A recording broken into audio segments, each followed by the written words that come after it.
안녕하세요, 엘렉트로캠입니다. 오늘도 테슬라 관련된 이야기들을 해봐야겠죠. 그리고 제가 지난 영상에도 항상 강조했듯이 이제 주변을 봐야겠죠. 전 주변을 볼 수밖에 없는 이유에 대해서 열심히 많이 이야기했던 것 같습니다. 포드 주식이 많이 올랐죠.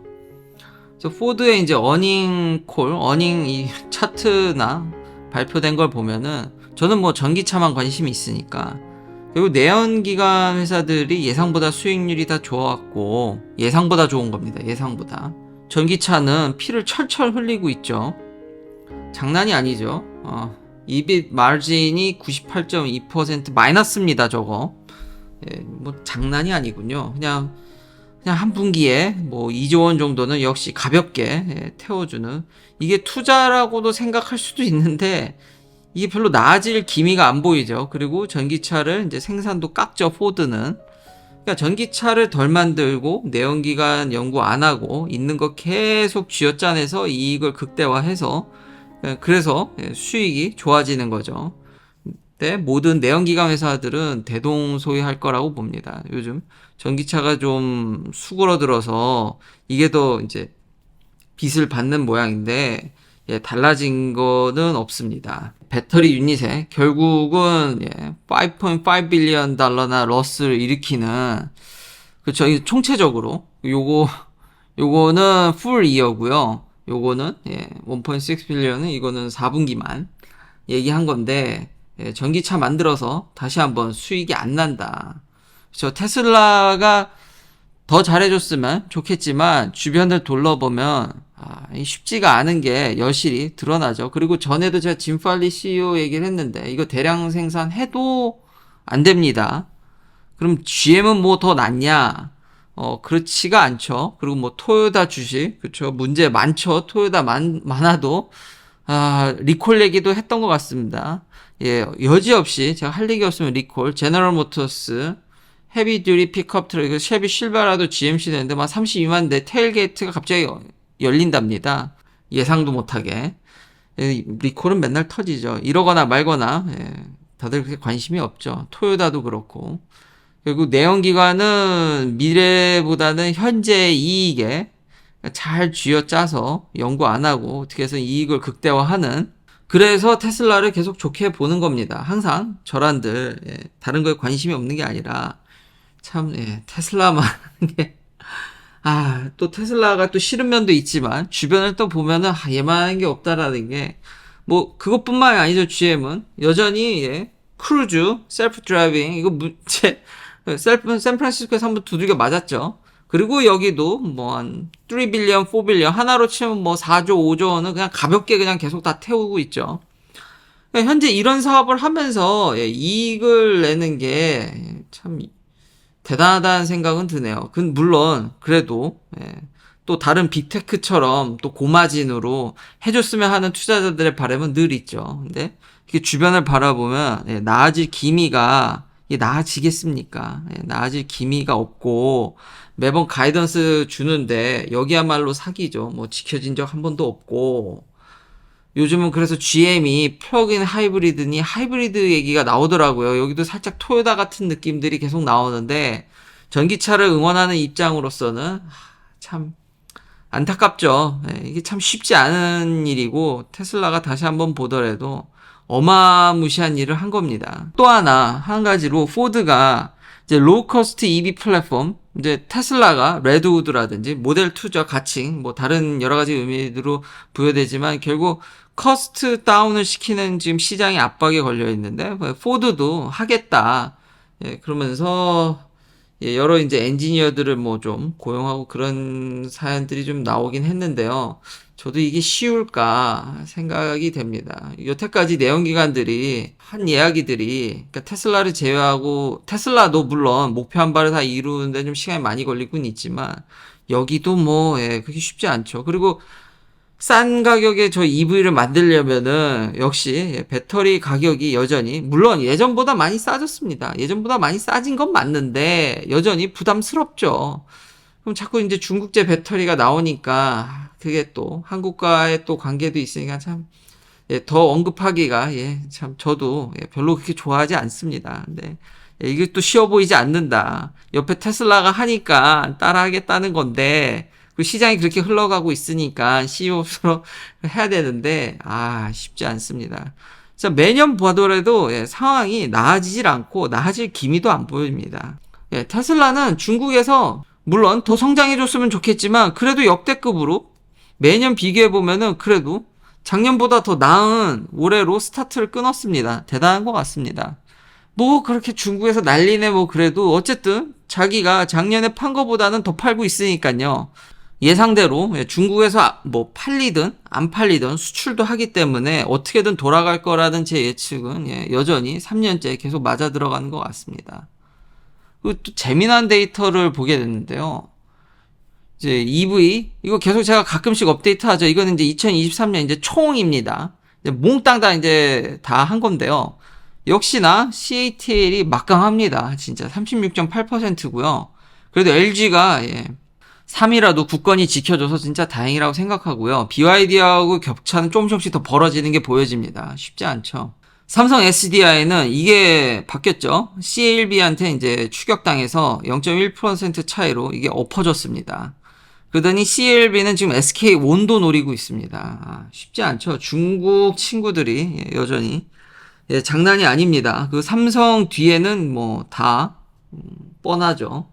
그리고 중국 내에서 이제 중국 내 EV 배터리 중국만 따로 본 겁니다. 중국 내부. 워낙 중국이 워낙 이제 막강하다 보니까 예전에는 중국을 제외하고 보자 그랬죠. 근데 이제 중국이 너무 대단해. 뒤에 자료 보면 더 기가 막힙니다. 최대 강자는 역시 CATL이고 그다음 BYD고 근데 여기 보면 LG 에너지 솔루션이 그래도 중국 내에서 2.6% 정도 차지하고 있으니까 생산을 안 하는 게 아니죠. 그리고 3위가 CLB입니다. 대단하네요. 참. 근데 다음 자료가 진짜 대단하더라고요. 중국은 3원계를 안 만든다. 터널이가 이게 3원계입니다. 3원계 엄청나게 많이 만들더라고요. 물론 최상위 이제 하이니켈의 9반반, 955, 0.5, 0.5죠. 그런 거는 한국에 비해서 뒤지지만 한국도 LG 에너지 솔루션의 이런 포트폴리오 지금 제품 판매군을 보면은 다 95만 만드는 게 아니지 않습니까? 811도 있고 여전히 미드니켈 심지어는 미드니켈 주력으로 팔겠다고 LG가 한 얘기입니다. 미드니켈도 팝니다. 한 니켈 한 6 정도 들어가는 거. 근데 중국도요. 이거 보니까 단위가 이 기가와트아워인데요. 터널이를 지금 보면은 한 20기가와트아워를 매달 만드네요. 파워랑 뭐 먼슬리 배터리 프로덕션 이 데이터를 보면은 아니 미친 거죠. 물론 주력 상품은 LFP입니다. 뭐 달에 60기가와트아워도 찍었네요. 물론 여러 가지 굵직한 회사를 다 합친 거지만 이 나라는 달에 60기가와트아워. 뭐 거의 뭐 여기 보니까 뭐 9월, 10월, 11일에는 50기가와트아워를 달에 찍었는데요. 매달. 지금 테슬라 기가 네바다가 뭐 40 보나요? 40, 50 보던데 그 1년입니다. 근데 그거를 이 나라는 달에 찍네요. 달에. 거의 뭐 미친 수준이고요. 정말 중국의 달 배터리 생산은 여기 보면 거의 뭐 100도 찍겠네요. 100기가와트아워도 이러다가는. 최대 지금 90기가와트아워를 찍었는데 그래서 제가 이게 놀랍다라는 겁니다. 그러니까 3원계도 만만치 않게 만들고 있고요. 중국이. 이게 저를 정말 쇼킹하게 만들었고 얘네들 진짜 장난이 아니구나. 결국 이렇게 만들다 보면은 결국은 실력이 늘게 되고 그리고 이미 원자재 가공은 다 잡고 있죠. 여전히. 과연 이 중국 배터리를 끊어낼 수 있을까? 근데 확실히 이걸 더 크게 눌러야지만 한국 회사들한테 유리한데 미친 듯한 규모에 다시 한번 놀랬고 정리하면 인산천만 잘 만드는 게 아니다. 얘네 3원계도 만만치가 않다. 물론 탑 클래스는 아니지만 양이 일단 너무하지 않습니까? 그래서 3원계만 따로 보면은 LG의 랭킹이 중국에서 그래도 나쁘진 않습니다. 보면은 한 4위쯤 하더라고요. 중국에서 전혀 안 만드는 게 아니라 무려 6.8%입니다. 그러니까 올해 1월만 아직 데이터가 좀 더 보충이 돼야 되겠지만 물론 여기서도 CATL은 무려 64.4%라는 말 같지도 않은 수치를 지금 내어놓는데 LG가 그래도 7%안 되게 중국에서 만듭니다. 이것도 적은 양이라고 보긴 좀 어려울 것 같고요. 그러니까요. 그때 좀 상생하는 방법은 없나? 이게 또 LG가 여기에서 만든 이유가 다 있을 텐데, 근데 S볼트라든지 CLB 장난이 아니군요. 근데 진짜 웃긴 게 이 데이터를 보다 보면, 그러니까 CATL은 정말 대단한 거고, 인산철이든 삼원계든 다 하고, BYD는 이 랭킹이 없습니다. 삼원계. BYD는 그냥 주구장창 인산철이더라고요. 그 블레이드 배터리에 정말 혼을 갈아 넣은 것 같습니다. 거의 영혼을 갈아 넣고 이게 미래다. 아니면 소디움, 이제 저가형 더 배터리. 그러니까 방향이 확실한 것 같습니다. 아무래도 차를 만들다 보니까 그걸 더 잘 아는 것 같기도 한데, 근데 인산철에 있어서 물론 CATL이 막강한데 2등은 BYD입니다. 그리고 CLB도 한 4%. 여기 보면 고션이 올라와 있습니다. 그러니까 인산철에서는, 여기서는 고션이 안 보이는데, 탑에서. 여기 터널이는 고션이 한 1.45% 미미한데, 여기서는 이제 확 올라오네요. 근데 제일 중요한 건 여긴 BYD가 없고, 여긴 BYD가 있습니다. 그게 신기했습니다. 그러니까 다시 한번 또 정리를 하면 규모에 놀랬고, 진짜 이거는 이제는 정말 슬픈 현실이네요. 이제 말하기가 무섭고, BYD의 전략이라든지 CATL이 어떻게 하고 있는지가 확연히 보여서, 그리고 LG도 어떻게든지 그 어려운 틈바구니 속에서 웬만큼 중국 내에서 하고 있다라는 게, 이게 좀 키포인트로 보여지는 것 같습니다. 그러니까 마지막은 사이버 트럭 업데이트 소식입니다. 이게 테슬라의 묘미죠. 그러니까 업데이트를 해서 핸들링이라든지 차징, 특히 차징 스피드가 많이 올라갔더라고요.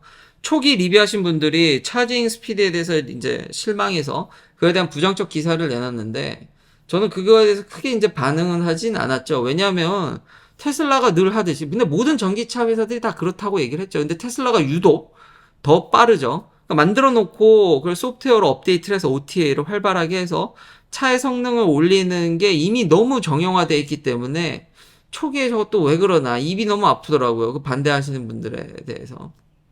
근데 지금 루시드라든지 다른 회사들 보면 뭐 OTA 한다 그랬는데 뭐 나아진 거 있나요?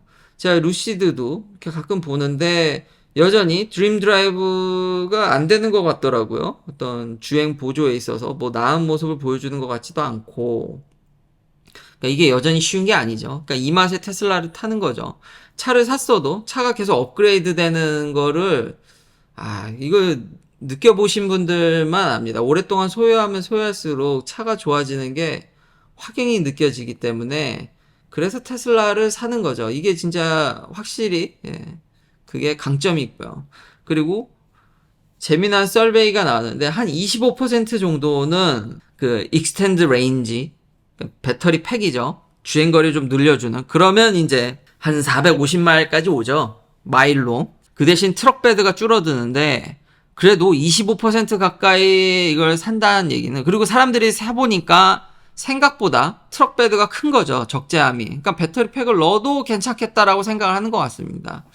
저는 가격에 영향이 있을 것 같습니다. 이걸 옵션을 넣어서 사게 되면 텍스 크레딧을 못 받는다 그러면은 안 할 것 같고요. 나중에 차를 사고 추가로 따로 지불해서 텍스 크레딧도 받고 추가할 수 있다고 그러면은 저는 추가할 것 같습니다.